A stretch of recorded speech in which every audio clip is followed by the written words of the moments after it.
Bye-bye bye week. It's been 14 days since the Beavers took the field in Minnesota. Now starts a run of 11 straight weeks without a rest. Idaho State makes the trip from Pocatello, and OSU is looking to make it a long trip home. We'll sit down with Coach Gary Anderson to break it all down this week as the Beavers look to even their record at 500. Beavers Inside the Huddle starts now. And welcome in, folks, as beautiful Reser Stadium is going to open up its doors for the first time this fall, along with Giant Killers quarterback Steve Priest. I'm Dusty Hara, and welcome in to Beavers Inside the Huddle. Steve, this week Idaho State comes in to Reser Stadium. I think we're all thinking Ryan Nall gets to impose as well. This offensive line is going to pound the ball down the throat, huh? Well, based on what this team did against Colorado a week ago, you would think so. 262 yards they gave up. And, you know, Oregon State has the makings of a really good running football team. Nall, they've got 2 or 3 other guys who can really do it. Ryan does what they do best, and that's the zone read. He runs it really well, and all the plays off that zone reads to start. Well, and one of those plays that came in the Minnesota game is our damn good moment, brought to you by Flat Tail Brewing. Ryan Nall going 40 yards against the Golden Gophers. Now, the Bees may have come up with the loss, but they did establish a lot of good things offensively. We saw Daryl Garrettson shine as the game went on. We saw Ryan Nall start to get his feet and get his legs back. 13 carries, 71 yards. And now we're looking at that great play and hoping for a host of others against Idaho State. But before we do, let's head over and break that one down, as you saw quite a few things from that run against Minnesota that really popped out to you. Well, the magic of this play is the blocking. This isn't, it's a read situation, but not the zone read, not the typical read. This is the tight end. He was over here, and he went into motion across to take it to the other side, so you end up with a 2-by-2. But look at the blocking. It's just clean. Read right there, down the field there. You just get good, solid blocks all the way along. It goes downfield. Now, the interesting thing is this linebacker shows it's his responsibility to take the outside, and here we get a trap. Coming back the other direction, and watch the kick out. And last but not least, as we go downfield, we talk about receivers all the time and what they're doing and how important they are to the running game. But watch Victor Bolden. He's the leading receiver from last year, and watch what he does way downfield.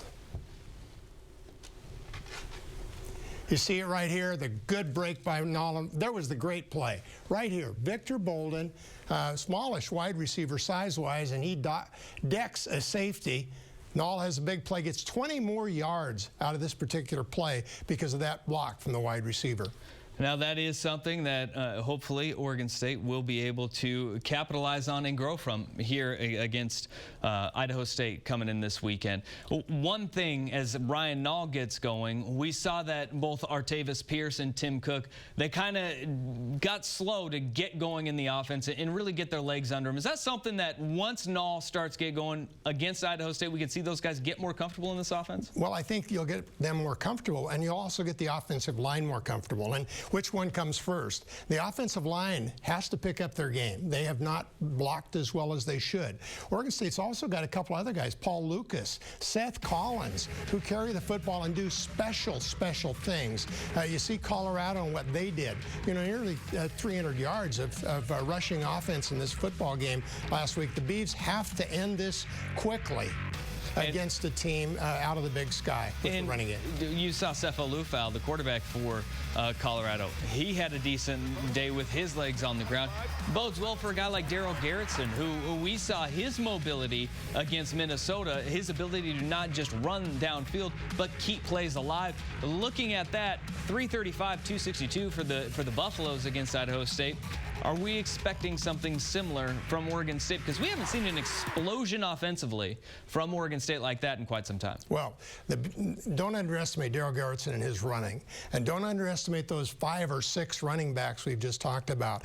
But if our offensive line at Oregon State plays well, that's the kind of game you should see. Oregon State needs to get 250 to 300 yards in this football game on the ground to just get this season building off to the right kind of start in the running game. Once that run game is established, then Oregon State going through the air. And we saw pass protection at times be a problem against Minnesota. What things can they clear up to make sure the pocket's clean and Daryl Garrettson is getting the ball outside to his multitude of targets? Well, it's just simple. football. They just got to line up and block those people. Oregon State's kept people in, but they don't like to. Garrettson is really good deep, as you see right here with his long pass for a touchdown to Bolden. If he has time to throw deep, he throws as good a long ball as the Beavers have seen around here in a while, since John Mannion, and the Beavers can score and take some of the pressure off themselves with the short game. He was 25 for 40. Garrettson was last week, or 2 weeks ago, excuse me. And that was very difficult because he had to throw the swing screen. He had to throw the short pass. If they can give him time, the protection can give him time. If they can play much better than last game, this could be a runaway on passing game. You know, we talk about the growth of the players. We talk about, you know, literally in size, and the coaching staff and the job that they've done in the offseason. Last year, when we would have these discussions, it would be X, Y, Z. They need to do all of these things to make sure that they clean it up.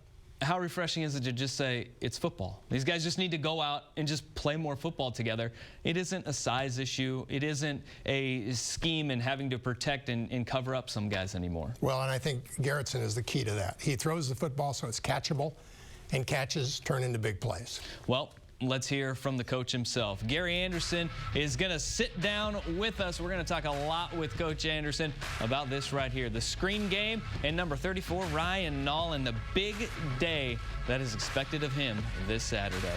We're just getting underway. Beavers Inside the Huddle rolls on. Welcome back into Beavers Inside the Huddle. As we do every week, we head down to Corvallis and we talk to the head man himself, Coach Gary Anderson, joining us live from Corvallis. Coach Anderson, how you doing this evening? Doing great, getting closer to a football game, so it's a good day. Coach, early bye week, I'm presuming no injuries that have come up this week, so not much on the injury side. But tell us what you emphasized this week. What was the emphasis for the bye week that'll improve this football team? Well, I think, you know, continued learning, the communication that we always talk about. I sound very repetitive when we talk about those things, but as you guys know, football is a repetitive game, and our ability to communicate seems to continue to get better, which hopefully will allow young men to play faster. Another major point of emphasis this week has been to let our kids really understand that as the game of college football continually changes, there's a whole nother way for kids to get on the field, and it's not just injury anymore. And you know, those situations are going to happen with the hits and the young men being suspended. We do all we can to prevent it, but we're trying to make the game better and the game safer, which is put us in a spot to make sure we educate those backup guys that, hey, you are truly even closer to a play away right now than you used to be as far as getting in the game. So those young men being able to mix in with the starters is something that we've worked hard in practice. So our first safety will play, our second safety will play with the first defense, our first linebacker will play, our second team linebacker will be the other linebacker playing with the first team defense, and so on and so forth. With certain positions, that's vital, and that's been a point of emphasis for us this week also. But the biggest thing is, you know, preparing for Idaho State, absolutely yes, and secondly was making sure we're taking care of ourselves, getting better. Now, Coach, we briefly discussed it last week. The screen game really opened up the ability for you guys to run the football against Minnesota. But it also allowed Darryl Garrettson to open up his passing game as well and hit a multitude of targets. 7 different receivers caught footballs in the opening week against Minnesota. Distribution, the ball's getting spread around a little bit more to everybody on the field. Is that the ultimate balance of what you guys want to do offensively? Yeah, absolutely. You know, I think the screen game is a vicious weapon as long as you can execute and run the screen games the right way. And we have 4 or 5 different screens. You have the wide receiver screen, you have the running back screen, the tight end screen is also a very valuable weapon, and that does slow down pass rushers, hopefully, as we continue to move forward. But you have to execute those. Those are timing plays that take a lot of reps within practice to make them execute on game day. So that's going to be a part of where we're at. Also in the throw game, is spreading the ball around, just like you said. To the running backs, absolutely. Tight ends is going to be a continued feature part of this offense as we move forward. Noah had a couple nice plays in this last game. We expect that to continue to move forward. And then we need to get the catches out of the wide receivers and the big plays out of the wide receivers. That's what's going to give us the opportunity to move forward and really be an explosive offense, which in this league, we all know there's shootouts out there coming, and you have to be prepared for them. You have to score points to be able to win. Coach, you mentioned a multitude of receivers there. We talked about that, but you have so many running backs now in the system that look like they can play. I count 5 or 6. Could you talk about your running backs and how you're going to space that carried situation? Well, I'm excited to see those other backs other than Ryan really get out there and hopefully get some more reps. And you know, Pierce came in and did some good things in the first game. Cook did some good things, come in and got some reps and made some nice plays for us. I still want to be able to see the consistency out of those 2 young men continue to grow. A healthy Paul Lucas in the backfield right now is going to be very interesting as we continue to move forward. And when I talk about those running backs, I can never not talk about Ricky Ortiz and Jalen Bailey. Those 2 young men are vital to our physical presence within the run game and running our gap schemes, which, you know, if you're a team that can just line up and knock people off the ball in the zone play consistently, you don't need to have as many gap schemes and get on double teams and try to get yourself to the next level. But if you have issues with that, then it's important that you're able to have a fullback or have a tight end that can move some people on the line of scrimmage that allows those offensive linemen to get under those combination blocks and those double teams to fight to the next level. So the running back position has more bodies in it, and we're looking for production out of those bodies as we continue forward, and the kids are also looking to be productive. We're just getting underway with Coach Gary Anderson. As we talked about the offense, we talked about the prep for Idaho State. Let's talk about that defense. A little bit of nasty against Minnesota, and they're looking to have a whole lot more as Research Stadium opens its doors for the first time this weekend. We're back to Beavers Inside the Huddle along with Steve Priest. I'm Dusty Hara, and Gary Anderson joining us live down in Corvallis. Coach, we talked about the offense. Let's talk a little bit about the defensive side of the football. Against Minnesota, you guys got to the quarterback a lot. You were unable to bring him down and get a sack. This is the Idaho State team that whips it around the field. They like to get the ball out quick. What's the biggest thing that you guys were working on from week 1 into that bye week and now prepping for Idaho State to get to the quarterback and bring him down? Well, I think the big thing is continually understand where you fit within the pass rush angles. Sacks are great. It's an important part of it, and at the end of the year, in my opinion, if you're going to be a good defense and have any opportunity to even talk about being a great defense, you have to have 30 sacks and 30 turnovers on the year. And in 12 games, you should get that if you're a really good defense. So getting to the passer is important.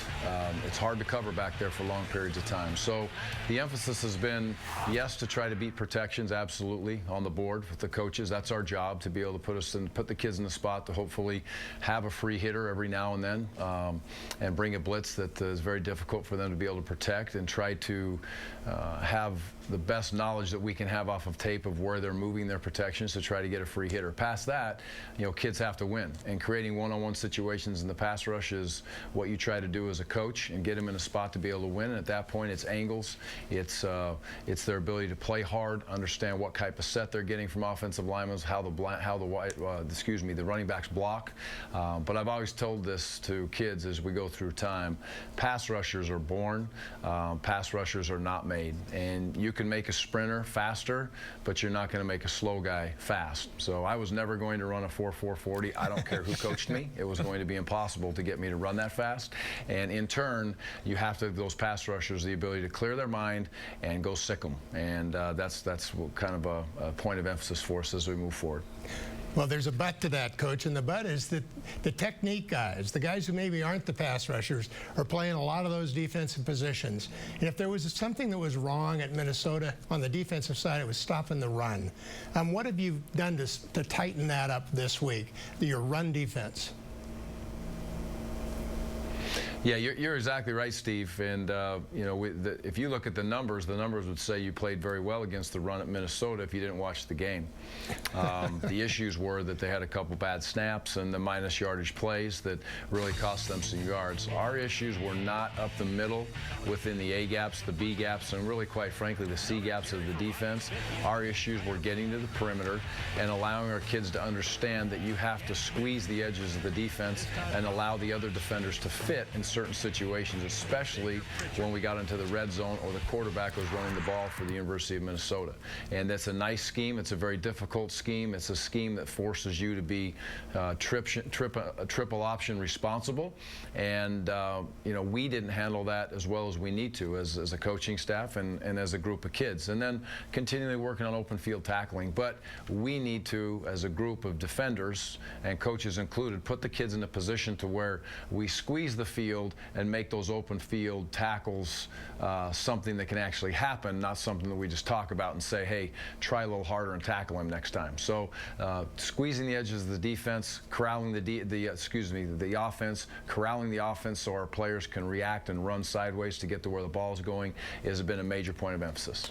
So Idaho State is coming off a game against Colorado where they threw the ball 41 times of their 59 snaps that they had.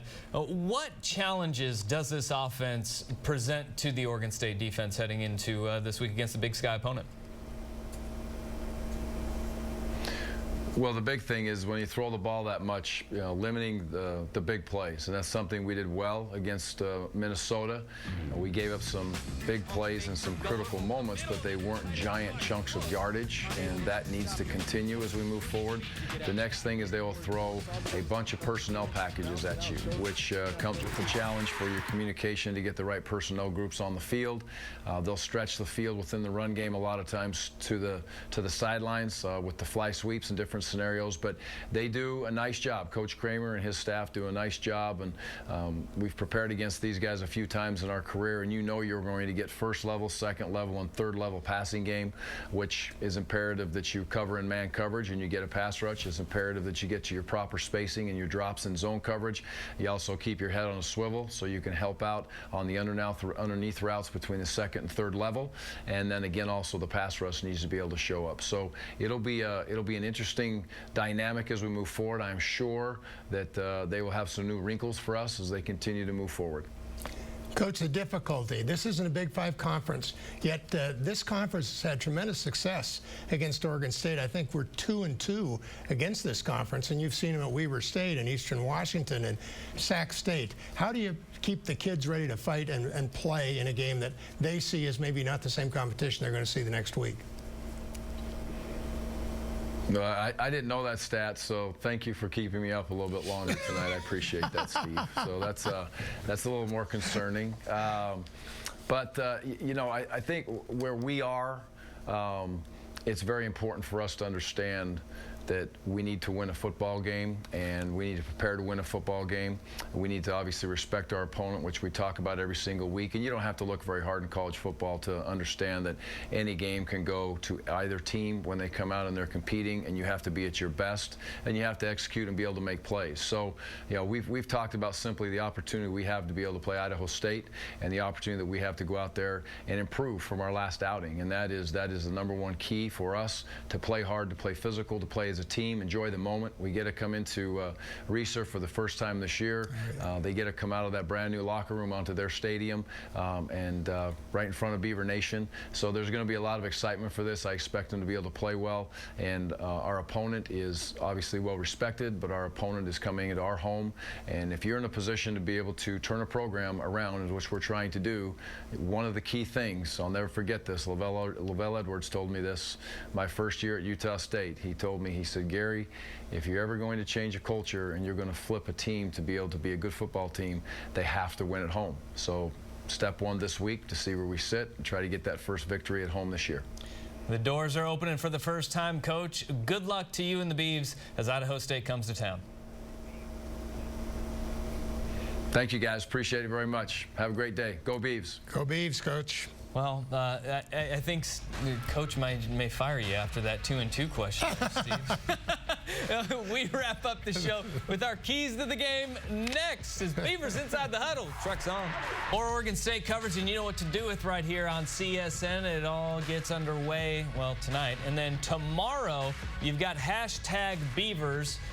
Football Saturday morning, CSN Game Day. The resident Beav on the crew is Steve Corey, the head football coach at Lake Oswego, former Beaver receiver. The Ducks already bailing on that one. Carson York out. Jordan Hunt's going to have to fill in for him. And then next week on Wednesday, it's Talking Beavs, and then us. We're back to preview Boise State with Coach Gary Anderson. All right, let's get to our Northwest Honda dealers keys to the game.